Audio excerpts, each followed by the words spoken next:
guys, ako si Angeline. Nag-aaral, nagbablog at nagnenegosyo. On the way nga pala kami neto sa may McDo sa may Sabano Park. Pero syempre, bago ang lahat, i-share ko muna sa inyo itong sinabi ni Father Raura na ang salita ay isang sandata. Tandaan, ang iyong mga sinasabi ay maaaring makasakit o makapagpagaling ng ibang tao.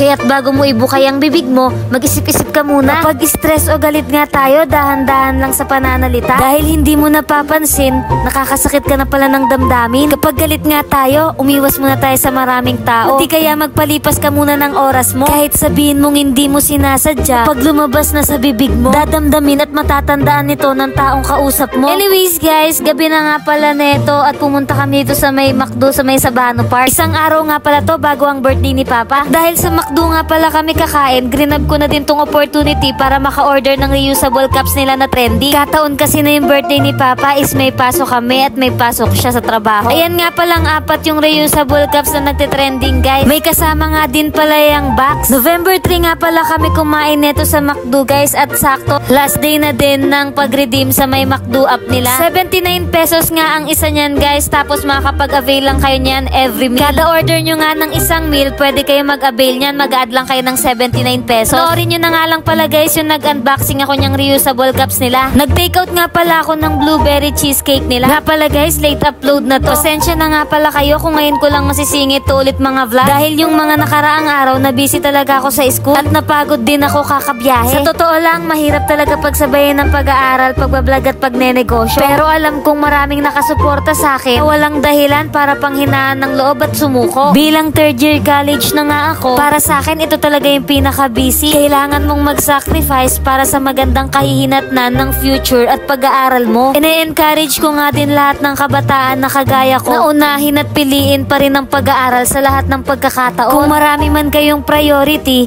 unahin nyo pa rin yung pag-aaral nyo. Para sa akin, hindi ko naman kailangan ng matataas na grades. Ang kailangan ko, matuto hindi lang sa aral ng eskwelahan, pati na rin sa aral ng mga buhay. Kaya big shoutout dyan sa mga kapwa ko mag-aaral. Magsikap lang tayo at magbubunga din lahat ng sakripisyo natin. Dito nga pa lang sa pag-aaral ko at pagbablog at pagnenegosyo, natututunan ko magkaroon ng time management. Dahil lahat ng kilos ko, dapat estimated ko yung oras. Dapat hindi ako maghabol sa oras. Huwag nga pala natin kalimutan na magdasal sa nasa itaas. May problema man o wala, masaya ka man o malungkot, nandyan lang siya palagi, nakagabay sa bawat desisyon na tatahakin mo. Mag-focus nga lang pala tayo lagi sa goal. Lagi nating tandaan na kapag may hirap, merong sarap. Kung baga kailangan mo munang matuto bago magtagumpay sa buhay na gusto mo. Anyways guys, ayun, umikot lang naman kami dyan saglit sa Sabano dahil naambon na rin, pauwi na kami nyan. Shoutout nga pala dyan kay Sir June Velasco, pati na rin sa iba pang nagpapa-shoutout. Thank you for watching, bye! Catch a good time,